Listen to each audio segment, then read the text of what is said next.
Assalamualaikum warahmatullahi wabarakatuh.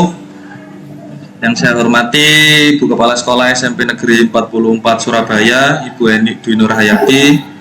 Yang saya hormati Bapak Ibu, teman, rekan sejawat SMP Negeri 44 Surabaya yang sangat saya banggakan. Pertama-tama, marilah kita panjatkan puji syukur kehadirat Allah Subhanahu wa taala yang mana dengan limpahan rahmat, taufik dan inayahnya sehingga kita semua dapat hadir dalam kegiatan desiminasi yang mana desiminasi ini merupakan salah satu rangkaian kegiatan program guru penggerak yang sedang saya lakukan saat ini. Bapak Ibu, pertama-tama saya ucapkan terima kasih atas partisipasi dari panjenengan semua yang mana telah berkenan hadir dalam kegiatan desiminasi ini di sela-sela kesibukan Bapak Ibu semua. Saya ucapkan terima kasih banyak, semoga Allah menjadikan sebagai amal jariah kepada Bapak Ibu semua. Baik Bapak Ibu, pada kesempatan kali ini saya akan menjelaskan tentang budaya positif yang ada di sekolah. Pendidikan menurut Ki Hajar Dewantara adalah yaitu menuntun segala kodrat yang ada pada anak agar mereka dapat mencapai keselamatan dan kebahagiaan yang setinggi-tingginya baik sebagai manusia maupun sebagai anggota masyarakat. Kita sebagai pendidik hanya dapat menuntun tumbuh atau hidupnya kekuatan-kekuatan itu agar dapat memperbaiki laku hidup dan tumbuhnya, bukan dasarnya. Nah, menurut Ki Hajar Dewantara, pendidik itu diumpamakan seperti seorang petani, yang mana seorang petani ini menanam sebutir jagung. Sebutir jagung ini jika jatuh pada tanah yang baik, kemudian banyak air dan mendapatkan sinar matahari yang cukup, maka pemeliharaan dari bapak tani tersebut akan dapat menambah baiknya keadaan tanaman. Namun, jika tidak ada pemeliharaan terhadap biji jagung tersebut, kemudian keadaan tanahnya kurang baik atau tempat jatuhnya biji jagung itu tidak mendapatkan sinar matahari atau kekurangan air, maka biji jagung tersebut walaupun dasarnya baik tidak akan dapat tumbuh baik karena pengaruh keadaan. Sebaliknya, jika sebutir jagung yang tidak baik namun Pak Tani itu memberikan pemeliharaan yang sebaik-baiknya terhadap biji tersebut, kemudian mendapatkan perawatan yang baik, tanah yang baik, begitu juga air yang baik, maka biji jagung tersebut dapat tumbuh dengan baik. Nah, pada kesempatan kali ini dari cerita pemisalan yang disampaikan oleh Ki Hajar Dewantara, jadi sekolah ini diibaratkan seperti tanah, gitu. Jadi tempat bercocok tanam sehingga guru harus mengusahakan sekolah menjadi lingkungan yang menyenangkan dan melindungi murid dari hal-hal yang tidak baik. Menciptakan suatu lingkungan yang positif yang terdiri dari warga sekolah yang saling mendukung, yang sama-sama saling belajar, saling bekerja sama, sehingga tercipta kebiasaan-kebiasaan baik dari sekolah, yang mana akan tumbuh menjadi karakter-karakter yang baik bagi warga sekolah, yang mana pada akhirnya karakter-karakter tersebut menjadi sebuah kebiasaan yang baik dan akan membentuk sebuah budaya positif di sekolah. Untuk menciptakan budaya positif di sekolah, seorang guru harus memiliki kemampuan dalam mewujudkan budaya positif di sekolah. Budaya positif tersebut dapat dijalankan dengan menerapkan konsep-konsep utama seperti disiplin positif, motivasi perilaku manusia, kemudian yang ketiga posisi kontrol restitusi, yang keempat keyakinan sekolah atau keyakinan kelas, kemudian segitiga restitusi. Baik, kita akan bahas apa itu disiplin positif. Ketika mendengar kata disiplin, apa yang terbayang di benak Bapak Ibu semua? Mungkin kebanyakan akan menghubungkan kata disiplin dengan tata tertib, teratur, kepatuhan pada peraturan. Kata disiplin ini juga sering dihubungkan dengan hukuman. Padahal itu sungguh berbeda, karena belajar tentang disiplin positif tidak harus dengan memberi hukuman. Justru hukuman merupakan salah satu alternatif terakhir dan bila perlu tidak digunakan sama sekali. Dalam budaya kita, makna kata disiplin dapat dimaknai menjadi sesuatu yang dilakukan oleh seseorang pada orang lain untuk mendapatkan kepatuhan. Kita cenderung menghubungkan kata disiplin dengan ketidaknyamanan.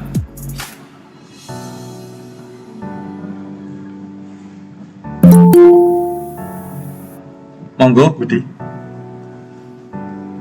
Menurut Ki Hajar Dewantara, kata disiplin memiliki makna, yaitu Ki Hajar menyatakan bahwa untuk mencapai kemerdekaan atau dalam konteks pendidikan kita saat ini, untuk menciptakan murid yang merdeka, syarat utamanya adalah harus ada disiplin yang kuat.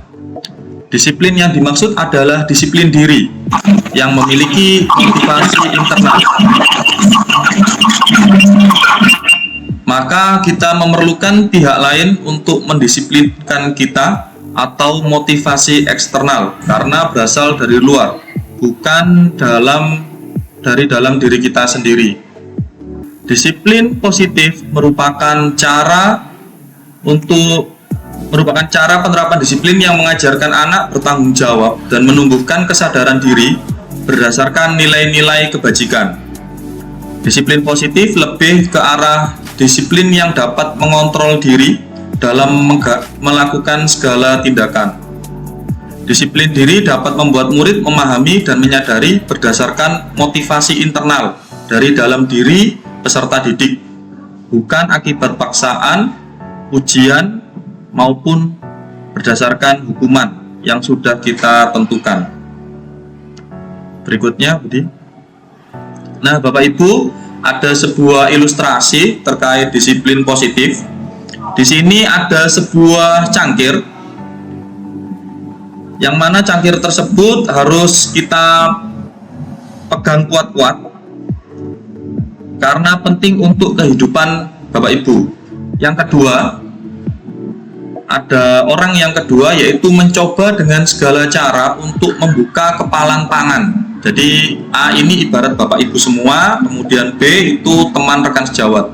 Jadi di sini ada dua orang yang diilustrasikan. Yang satu itu diharuskan memegang muk atau gelas, disuruh untuk memegang dengan kuat, karena itu penting untuk kehidupan Bapak Ibu semua. Yang kedua itu bertugas untuk mencoba dengan segala cara membuka kepalan tangan si A. Boleh membujuk, menghardik, mengintimidasi, memarahi, menggoda, menggelitik, atau bahkan menawari dengan uang agar bersedia membuka kepalan tangan. Nah, di sini dari contoh permasalahannya ada pertanyaan, apakah Bapak Ibu membuka kepalan tangan? Coba Bapak Ibu barangkali ada tanggapan dari permasalahan ini. Misal Bapak Ibu sebagai A, kemudian ada B, saya yang sebagai B. Pertanyaan yang pertama, apakah Bapak Ibu bersedia membuka kepalan tangan? Monggo, barangkali Bapak Ibu ada yang memberikan tanggapan dari pertanyaan ini. Barangkali Pak Abraham, dari studi kasus pada permasalahan berikut.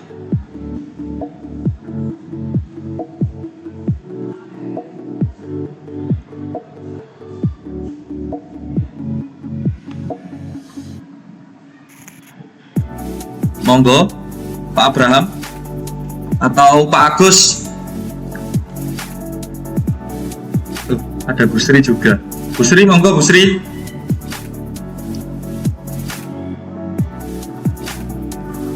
Jadi Bu Sri ini diibaratkan memegang sebuah gelas. Jika saya menawari dengan cara membujuk atau menghardik atau mengintimidasi, memarahi, menggoda, menggelitik, apakah Bu Sri bersedia melepas genggaman gelas yang ada di tangan Bu Sri? Atau yang lainnya juga boleh. Pak Alimul Fatah.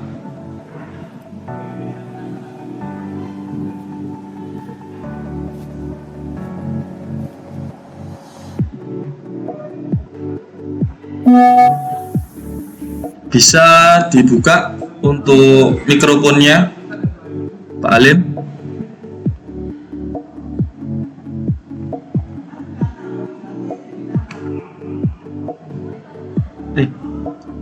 Monggo Bapak Ibu, barangkali ada yang mau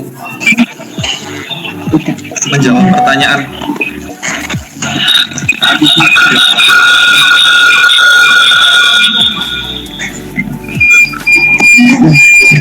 Saya Pak Eko, saya tidak bersedia kalau terpaksa melepaskan gelas yang saya ingat. Sri tidak bersedia. Mungkin Mem Siva mau memberikan tanggapan dari pertanyaan pertama. Mem Siva.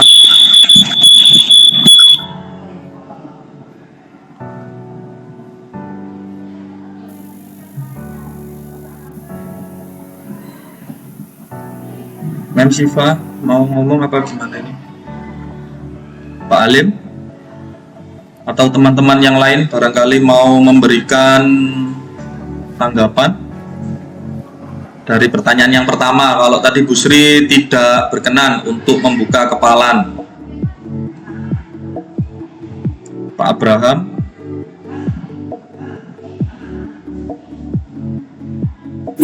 Mohon izin Pak Buku. Oke, monggo Pak Alim. Untuk jawaban saya tidak bersedia untuk membuka kepalan tangan. Oke, terima kasih Pak Alim atas pendapatnya. Mungkin barangkali Pak Nasir. Terima kasih Pak Buku. Mungkin jawabannya sama. Kalau sesuatu yang penting untuk hidup kita, maka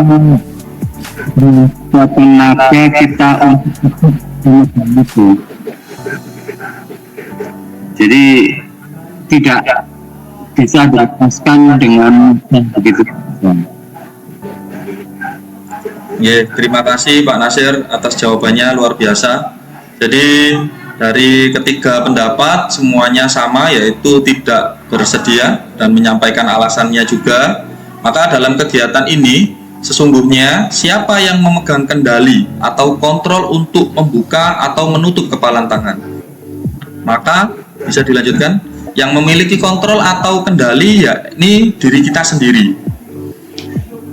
Jadi sama seperti ketika kita menerapkan kepada murid-murid kita. Jadi menurut Dr. William Glasser dalam teori kontrol yang kemudian hari berkembang dinamakan choice theory, yang meluruskan beberapa miskonsepsi tentang makna kontrol itu sendiri. Di sini ada sebuah ilusi guru mengontrol murid. Pada dasarnya kita tidak dapat memaksa murid untuk berbuat sesuatu jikalau murid tersebut memilih untuk tidak melakukannya. Walaupun tampaknya guru sedang mengontrol perilaku murid, hal demikian terjadi karena murid sedang mengizinkan dirinya dikontrol. Saat itu bentuk kontrol guru menjadi sebuah kebutuhan dasar yang dipilih murid tersebut. Teori kontrol menyatakan bahwa semua perilaku memiliki tujuan, bahkan terhadap perilaku yang tidak disukai. Selanjutnya, ilusi bahwa semua penguatan positif, efektif, dan bermanfaat. Penguatan positif atau bujukan adalah bentuk-bentuk kontrol segala usaha untuk mempengaruhi murid agar dapat mengulangi suatu perilaku tertentu adalah suatu usaha untuk mengontrol murid tersebut dalam jangka waktu tertentu. Kemungkinan murid tersebut akan menyadarinya dan mencoba untuk menolak bujukan kita, atau bisa jadi murid tersebut menjadi tergantung pada pendapat sang guru untuk berusaha. Ilusi yang ketiga yakni bahwa orang dewasa memiliki hak untuk memaksa. Banyak orang dewasa yang percaya bahwa mereka memiliki tanggung jawab untuk membuat murid-murid berbuat hal-hal tertentu. Apapun yang dilakukan dapat diterima selama ada sebuah kemajuan berdasarkan sebuah pengukuran kinerja. Pada saat itu pula orang dewasa akan menyadari bahwa perilaku memaksa tidak akan efektif untuk jangka waktu panjang dan sebuah hubungan permusuhan akan terbentuk karena berdasarkan pemaksaan. Nah, di sini ada dua, yakni yang pertama stimulus respon yang biasa kita terapkan kepada putra-putri kita. Yang pertama realitas, bahwa kebutuhan kita sama. Namun menurut teori kontrol, realitas atau kebutuhan masing-masing anak itu berbeda. Yang kedua, semua orang melihat hal yang sama dalam proses pembelajaran. Namun, menurut teori kontrol, setiap orang memiliki gambaran yang berbeda terhadap suatu hal. Stimulus respon yang ketiga, kita mencoba mengubah orang agar berpandangan sama dengan kita. Namun menurut teori kontrol, kita berusaha memahami pandangan orang lain tentang dunia atau dari segi yang berbeda-beda. Berikutnya yakni perilaku buruk dilihat sebagai suatu kesalahan. Namun menurut teori kontrol, semua perilaku itu memiliki tujuan. Yang dilihat bukan apa yang dilakukan, namun bagaimana perilaku itu terjadi karena memiliki sebuah alasan atau tujuan. Stimulus respon berikutnya yang kelima yakni orang lain bisa mengontrol saya. Namun menurut teori kontrol, hanya Anda yang bisa mengontrol diri Anda sendiri. Selanjutnya, tujuan dari disiplin positif adalah menanamkan motivasi yang ketiga pada murid-murid kita, yaitu untuk menjadi orang yang mereka inginkan dan menghargai diri sendiri dengan nilai-nilai yang mereka percaya. Ketika murid-murid kita memiliki motivasi tersebut, mereka telah memiliki motivasi intrinsik atau motivasi yang berada dalam diri, yang muncul dari dalam diri, yang berdampak jangka panjang, motivasi yang tidak akan terpengaruh pada adanya hukuman, hadiah, maupun paksaan. Mereka akan tetap berperilaku baik dan berlandaskan nilai-nilai kebajikan, karena mereka ingin menjadi orang yang menjunjung tinggi nilai-nilai yang mereka hargai atau mencapai suatu tujuan yang mulia. Di sini ada 3 motivasi perilaku manusia.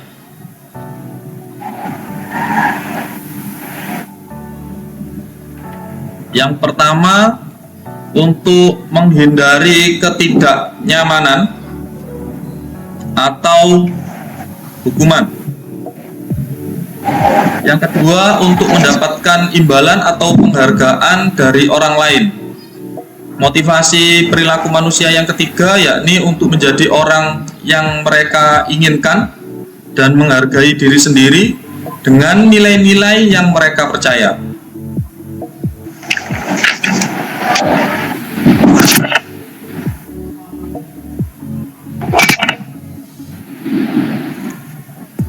Untuk menghindari ketidaknyamanan atau hukuman, ini adalah tingkatan terendah dari motivasi perilaku manusia. Biasanya orang yang motivasi perilakunya untuk menghindari hukuman atau ketidaknyamanan akan bertanya, apa yang akan terjadi apabila saya tidak melakukannya? Sebenarnya mereka sedang menghindari permasalahan yang mungkin muncul dan berpengaruh pada mereka secara fisik, psikologis maupun tidak terpenuhinya kebutuhan mereka bila mereka tidak melakukan tindakan tersebut. Motivasi ini bersifat eksternal. Nah, ini biasanya sering kita lakukan di Bapak Ibu terhadap anak-anak. Nah, anak kita silahkan kerjakan, jika tidak, nah, ada kalimat seperti itu Bapak Ibu. Berikutnya, motivasi yang kedua, Budi ya, untuk mendapatkan imbalan atau penghargaan dari orang lain. Yang kedua dulu Budi, satu tingkat di atas motivasi yang pertama. Kalau yang tadi itu takut karena mendapatkan hukuman atau menghindari ketidaknyamanan, untuk yang kedua ini satu tingkat di atas motivasi yang pertama. Di sini orang berperilaku untuk mendapatkan imbalan atau penghargaan dari orang lain. Orang dengan motivasi ini akan bertanya, apa yang akan saya dapatkan apabila saya melakukannya? Mereka melakukan sebuah tindakan untuk mendapatkan pujian dari orang lain yang menurut mereka penting dan mereka letakkan dalam dunia berkualitas mereka. Mereka juga melakukan sesuatu untuk mendapatkan hadiah, pengakuan atau imbalan. Motivasi ini juga bersifat eksternal. Berikutnya Budi, motivasi perilaku manusia yang ketiga yakni untuk menjadi orang yang mereka inginkan dan menghargai diri sendiri dengan nilai-nilai yang mereka percaya. Sebelum Budi, orang dengan motivasi ini akan bertanya, akan menjadi orang yang seperti apa apabila saya melakukannya? Mereka melakukan sesuatu karena nilai-nilai yang mereka yakini dan hargai, dan mereka melakukannya karena mereka ingin menjadi orang yang melakukan nilai-nilai yang mereka yakini tersebut. Ini adalah motivasi yang akan membuat seseorang memiliki disiplin positif, karena motivasi perilakunya bersifat internal atau dari dalam. Berikutnya yakni keyakinan kelas. Nah Bapak Ibu, sebenarnya keyakinan kelas ini sudah kita lakukan, namun kalimatnya aja yang diubah Bapak Ibu. Kalau biasanya itu peraturan kelas. Nah,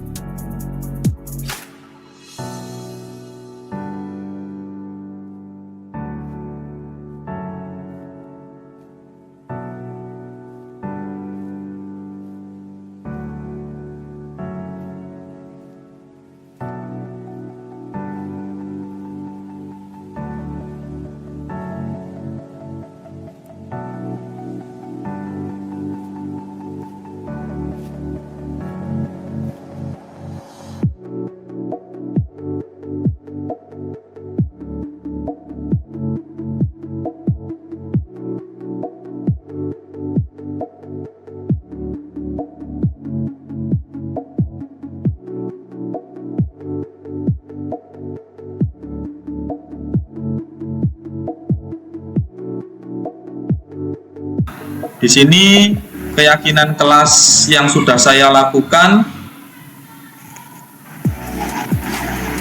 yaitu guru mundur dulu Budi. Guru berperan dalam mewujudkan terbentuknya keyakinan sekolah atau kelas dengan adanya kesepakatan antara guru dan murid. Nah, ini biasanya kita lakukan di awal pembelajaran. Pada saat pertama kali masuk di awal semester gasal nih Bapak Ibu, di situ biasanya kita sampaikan keyakinan kelas. Kalau dulu itu peraturan. Bedanya keyakinan dan peraturan kelas itu, keyakinan kelas itu berdasarkan pendapat dari murid-murid kita yang ada di kelas, bukan kita yang menentukan. Keyakinan sekolah atau kelas berupa pernyataan universal yang mudah diingat dan difahami dan harus diterapkan di lingkungan sekolah atau kelas. Biasanya yang sering kita lakukan itu peraturan kerasnya, misal dilarang ramai di dalam kelas. Nah, ini bisa kita ubah menjadi keyakinan kelas. Siswa dapat menghargai dan menghormati teman yang ada di dalam kelas. Itu salah satu contoh keyakinan kelas yang sudah saya lakukan. Selanjutnya, 5 posisi kontrol restitusi. Restitusi adalah proses menciptakan kondisi bagi murid untuk memperbaiki kesalahan mereka, sehingga mereka bisa kembali pada kelompok mereka dengan karakter yang lebih kuat. Ada 5 posisi kontrol restitusi. Yang pertama, monggo Budi. Yang pertama, guru sebagai penghukum. Yang kedua, guru sebagai pembuat merasa bersalah. Kemudian yang ketiga, guru sebagai teman. Dan yang keempat, guru sebagai pemantau. Yang kelima, guru sebagai manajer. Yang pertama, guru sebagai penghukum. Guru sebagai penghukum biasanya menggunakan hukuman fisik maupun verbal. Orang-orang yang menjalankan posisi penghukum senantiasa mengatakan bahwa sekolah memerlukan sistem atau alat yang dapat lebih menekan murid-murid lebih dalam lagi. Guru-guru yang menerapkan posisi penghukum akan berkata seperti contoh, patuhi aturan saya, atau awas ya. Kemudian contoh kalimat berikutnya, kamu selalu salah saja, atau kamu selalu telat saja. Yang ketiga, selalu, pasti selalu, yang terakhir selesai. Nah, contoh seperti ini merupakan contoh guru sebagai penghukum.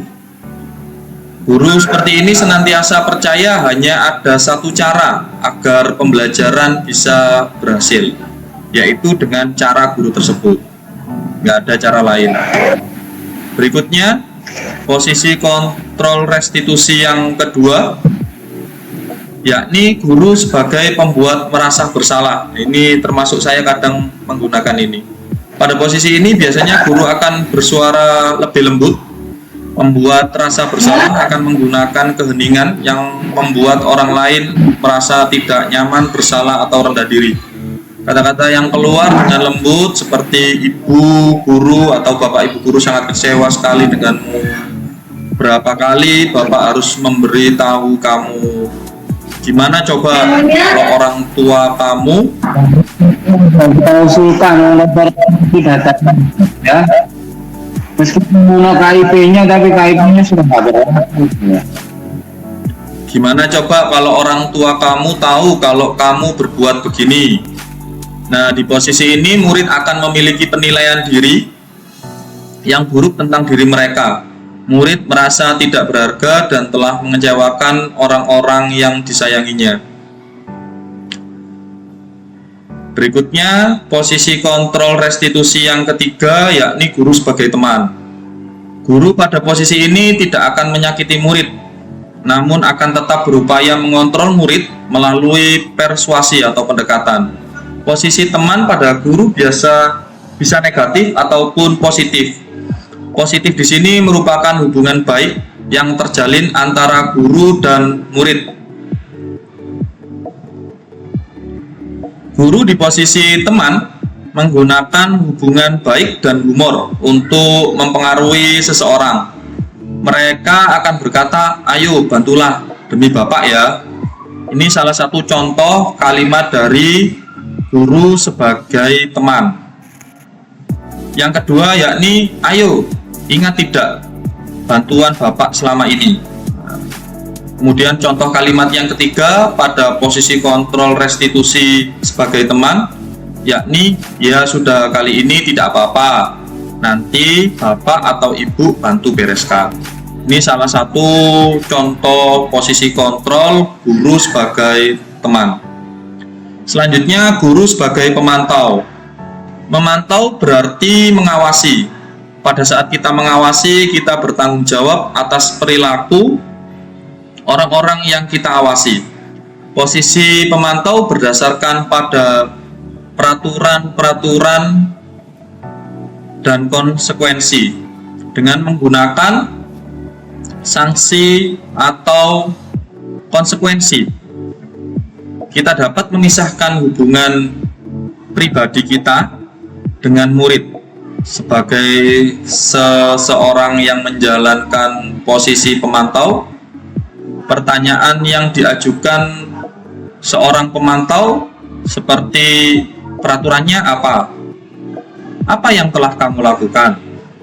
Kemudian contoh yang ketiga, sanksi atau konsekuensi apa yang akan kamu dapat? Berikutnya yakni posisi kontrol restitusi yang kelima, yakni guru sebagai manajer. Di sini pada posisi terakhir, yakni manajer adalah posisi di mana guru berbuat sesuatu bersama dengan murid, mempersilahkan murid mempertanggungjawabkan perilakunya, mendukung murid agar dapat menemukan solusi atas permasalahannya sendiri.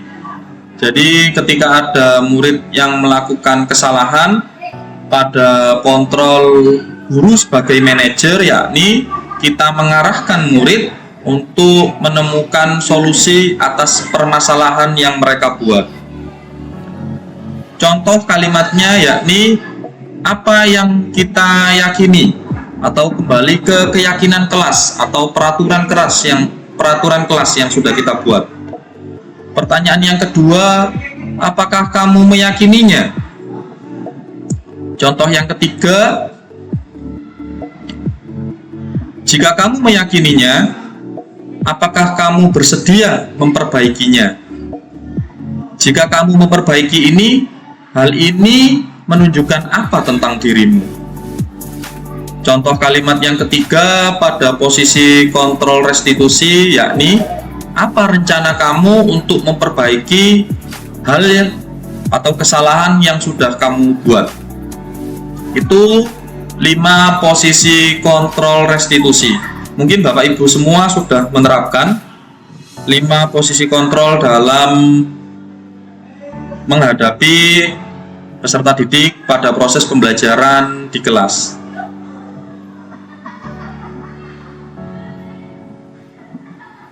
Posisi kontrol restitusi. Di antara kelima posisi kontrol tersebut, sebaiknya seorang guru menggunakan posisi kontrol sebagai manajer, di mana pada posisi kontrol sebagai manajer, guru berbuat sesuatu bersama dengan murid, mempersilahkan murid untuk mempertanggungjawabkan perilakunya dan mendukung murid agar dapat menemukan solusi atas permasalahannya sendiri. Posisi manajer ini mengacu pada restitusi yang dapat menjadikan murid sebagai manajer bagi dirinya sendiri, sehingga tercipta identitas positif pada diri murid. Nah, dalam penerapan budaya positif, kita dapat melakukan pendekatan segitiga restitusi.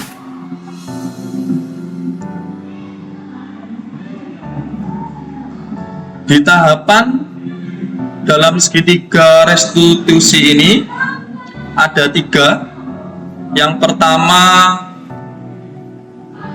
menstabilkan identitas. Yang kedua, validasi tindakan yang salah. Kemudian yang kedua, memvalidasi tindakan yang salah. Yang ketiga, menanyakan keyakinan.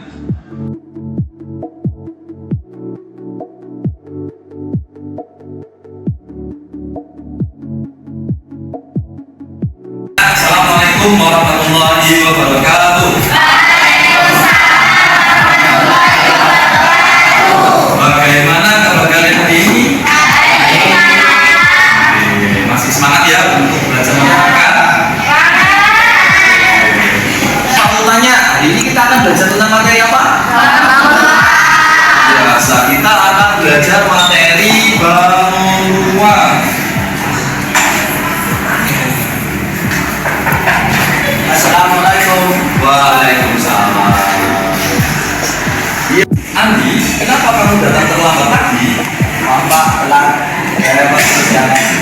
Andi, kita perlu berbicara berdua.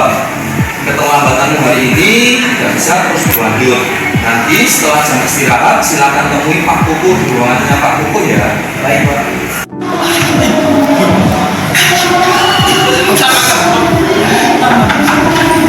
Assalamualaikum Pak. Waalaikumsalam. Ya, silakan Mas Andi. Silakan duduk. Bagaimana kabar Andi hari ini? Baik, Pak. Tanya, kenapa Andi sering datang terlambat ke sekolah? Pasti Andi punya alasan. Coba jelaskan kepada Pak Kuku. Saya sering bangun siangan, saya sering lihat HP orang sampai ke dalam, sehingga kesulitan untuk bangun pagi. Sekarang kamu tanya, Andi tahu jam berapa Andi harus datang ke sekolah? Enak 30. Andi tadi tiba di sekolah jam berapa? Jam 7, Pak. Apakah di jam tersebut sudah sesuai dengan kesepakatan yang sudah ditetapkan oleh sekolah? Tidak sesuai kesepakatan, Pak. Apa kerugiannya jika Andi datang terlambat? Kerugiannya saya tidak memiliki surat rumah dan mengganggu teman ketika saya di negara. Andi, sekarang Pak Kuku tanya, apa cita-cita Andi nantinya? Saya ingin jadi tentara, Pak. Baik, bagaimana cara Andi untuk meraih cita-cita tersebut? Belajar dengan rajin dan berolahraga. Cita-cita yang hebat Andi. Nah, untuk meraih cita-cita tersebut ada hal yang harus Andi lakukan, yaitu dengan disiplin. Karena